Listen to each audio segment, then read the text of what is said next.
Continuando con la unidad 3, los súbditos de Dios, empezamos con el tema 1 que vamos a describir a los ángeles y demonios. Ángeles y demonios. La palabra ángel deriva de la palabra hebrea malak y de la palabra griega ángelos, y ambas palabras quieren decir mensajero. Entonces los ángeles son seres celestiales superiores al hombre, tanto en poder como en inteligencia. Desde el Génesis hasta el Apocalipsis podemos ver que hay más de 100 relatos de ángeles que visitan a los hombres, intervienen, advierten, informan y ayudan a las personas. Por ejemplo, en Hechos 8 podemos ver la aparición de un ángel a Felipe, que le dijo que fuera camino a Gaza para encontrarse con el eunuco etíope.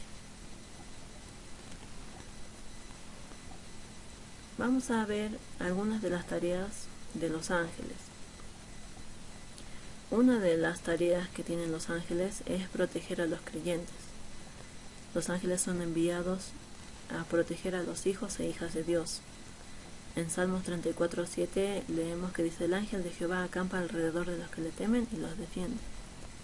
En Salmos 91:11 podemos ver que dice: pues a sus ángeles mandará acerca de ti, que te guarden en todos tus caminos. Entonces esa es una de las tareas que tienen los ángeles para con nosotros, los hijos de Dios. Otra de las tareas de los ángeles es servir a los santos de Dios, a los siervos de Dios. En Primera de Reyes 18 recordamos la historia del profeta Elías, que enfrentó a los 450 profetas de Baal, y que el fuego del Señor cayó y consumió el holocausto de Elías, pero además esto resultó en la muerte de los profetas de Baal. Esta acción enfureció a Jezabel, todos conocen la historia, y esta persona advirtió con matar al profeta Elías. Entonces él huyó, caminó por el desierto y en un momento se sentó a descansar. Estaba desanimado, con ganas de morirse. Entonces Elías se durmió y de repente un ángel lo tocó y le dijo: levántate y come. Elías miró a su alrededor y vio en su cabecera un panecillo cocido sobre carbones calientes y un jarro de agua. Comió y bebió y volvió a acostarse. Cuando el ángel regresó por segunda vez, le dijo a Elías: levántate y come, porque te espera un largo viaje. Esto se relata en Primera de Reyes 19:5. Entonces vemos cómo el ángel de Dios le servía al profeta, ¿no? Le llevó alimento y también ánimo para que el profeta recobrara fuerzas y continuara con la labor que Dios le había encomendado. Otra de las tareas de los ángeles es fortalecer en las pruebas. Esto pasaba, por ejemplo, con Jesús. En Mateo 4:11 vemos que dice: el diablo entonces le dejó, y he aquí vinieron ángeles y le servían. Esto pasó después de que Cristo se encontró con Satanás en el monte de la tentación. Los ángeles le dieron a Jesús también fortaleza para su misión, lo acompañaban. ¿Verdad? En la tierra Jesús era hijo de Dios, pero también era un hombre. Y así como los ángeles vinieron a servir a Cristo, también están listos para apoyar a los hijos de Dios. Otra de las tareas de los ángeles es traer las respuestas a la oración. En el momento en que comenzamos a orar, los ángeles están atentos a las órdenes de Dios para traer la respuesta que nosotros necesitamos. En la historia de Daniel, cuando él intercedía por Israel, un ángel se le apareció y le dijo: al principio de tus ruegos fue dada la orden, y tú viniste para enseñar, porque eres muy amado. Entiende pues la orden y entiende la visión. Esto está en Daniel 9:23.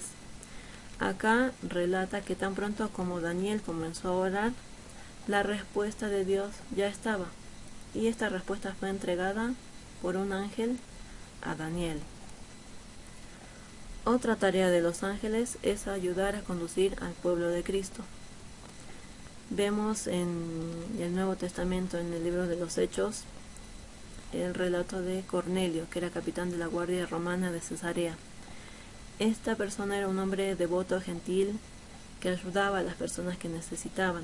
Un día mientras él oraba tuvo una visión y vio que un ángel de Dios entraba donde él y le decía: Cornelio, envía ahora hombres a Jope y haz venir a Simón, el que tiene por sobrenombre Pedro. Este posa en casa de cierto Simón curtidor que tiene su casa junto al mar. Él te dirá lo que es necesario que hagas. Esto está en Hechos 10. Entonces Cornelio fue usado como instrumento de Dios, pero un ángel fue que se le apareció y le dio las instrucciones que Dios tenía para él. Y en esta ocasión fue la primera vez que el mensaje de Cristo se predicaba no solo a los judíos, sino a los gentiles, diciéndoles que todo el que cree en él recibe, por medio de su nombre, el perdón de los pecados. Entonces Cornelio y su casa fueron salvos, y las personas que acompañaban a Pedro estaban asombrados de que el don del Espíritu Santo se hubiera derramado también sobre los gentiles, pues lo oían hablar en lenguas y alabar a Dios.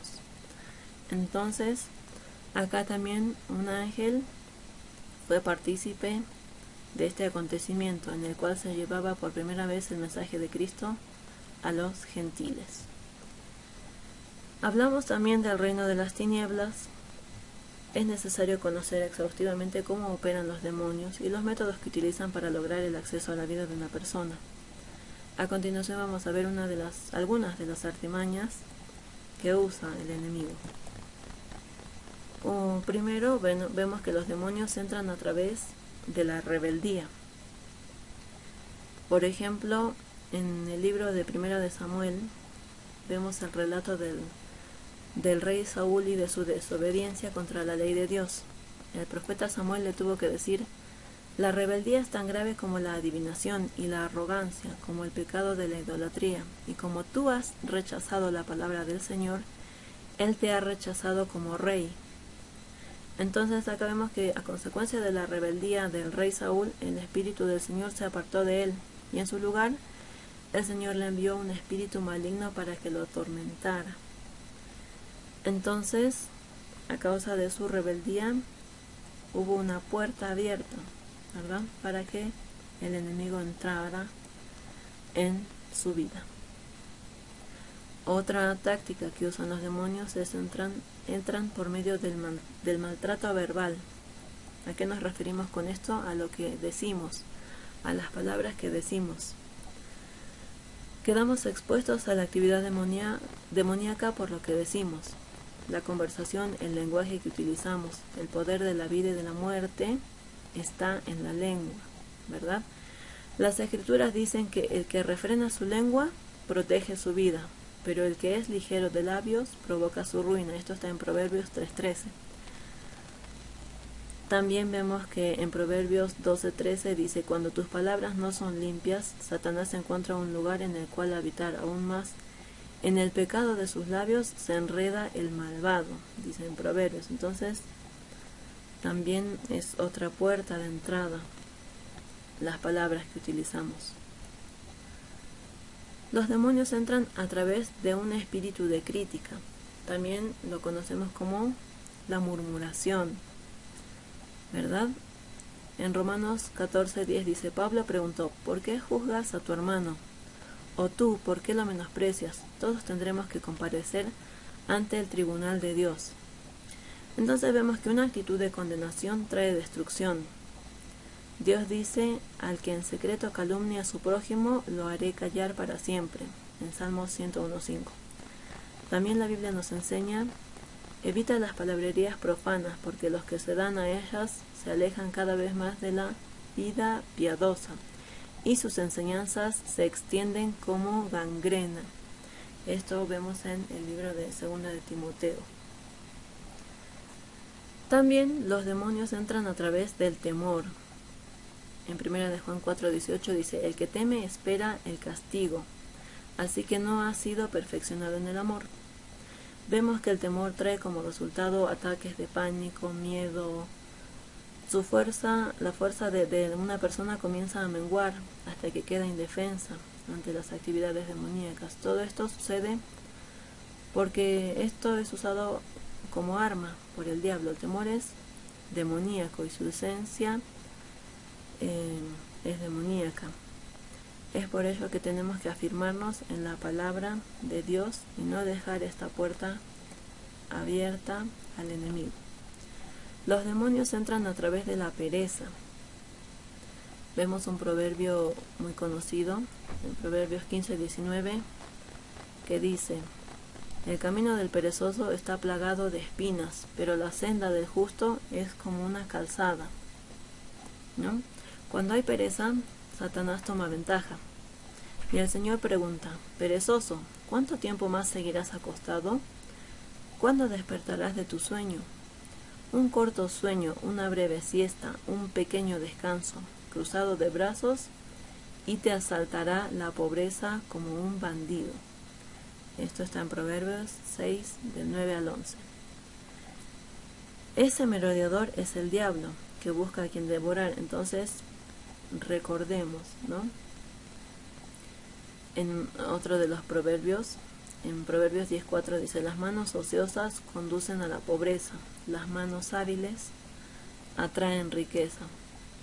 Entonces acá nos habla de que las manos ociosas conducen a la pobreza, y la pobreza no es de Dios, ¿verdad? Es del diablo, porque Dios tiene pensamientos de bien para nosotros, pensamientos de bendición. Los demonios entran a través de una actividad sexual anormal. Satanás se mueve muy activo en la persona que rechaza la verdad de Dios y se intensifica en aquellos quienes tienen prácticas sexuales que no son normales. Vemos que hoy en día cada vez se hace más común escuchar que hay relaciones de mujeres con mujeres, hombres con hombres, incluso en varios países, en varios estados se está legalizando el tema de estos matrimonios de personas del mismo sexo. Entonces, esto no está de acuerdo a Dios y es otra puerta abierta para que los demonios ingresen a la vida.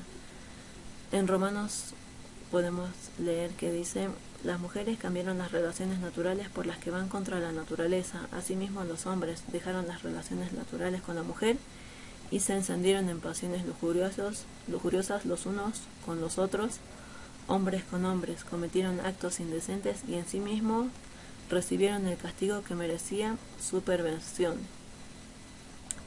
Entonces, acá vemos que no está de acuerdo a la palabra de Dios y es otra puerta que se abre para la entrada de los demonios.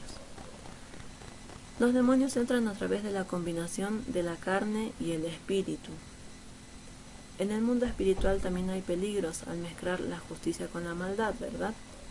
Se nos ha ordenado a través de la palabra de Dios, que dice claramente: no formen yunta con los incrédulos. ¿Qué tienen en común la justicia y la maldad? ¿O qué en común puede tener la luz con la oscuridad? Esto nos pregunta en 2 Corintios 6:14.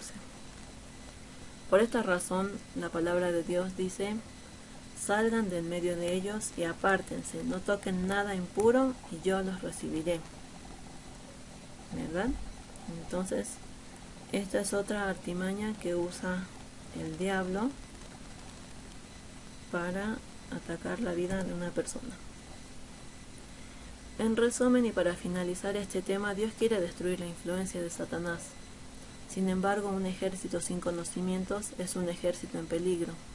Los hijos de Dios en muchas ocasiones lamentablemente no están preparados para poder enfrentarse a todo esto. Y por supuesto que solos y por nuestras fuerzas no lo podemos hacer.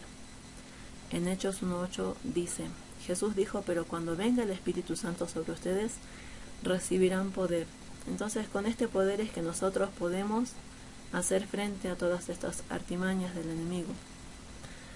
Vemos en otro versículo que dice: cuando un hombre fuerte y bien armado cuida su hacienda, sus bienes están seguros. Pero si lo ataca otro más fuerte que él y lo vence, le quita las armas en que confiaba y reparte el botín. ¿Esto qué significa? Que un hombre fuerte puede ser vencido por otro más fuerte. En este caso y en la Biblia se denomina como el hombre fuerte al diablo, ¿verdad? A Satanás. Pero ¿quién es más fuerte que él? Nuestro Dios. entonces podemos vencer a Satanás. Jesús dice que debemos enfrentar al diablo con un poder más fuerte que él. Y la palabra de Dios declara: por último, fortalezcanse con el gran poder del Señor. Efesios 6:10. ¿Cuál es la fuente de tu fortaleza? Jesús nos dice: si les he dado autoridad a ustedes para vencer todo el poder del enemigo, nada les podrá hacer daño. Entonces acá tenemos un respaldo total. En Lucas 10:19 dice esto: un respaldo total con lo que nosotros podemos hacer frente y poder vencer al enemigo, porque contamos con un poder más fuerte que cualquier otro, que es el poder de Dios.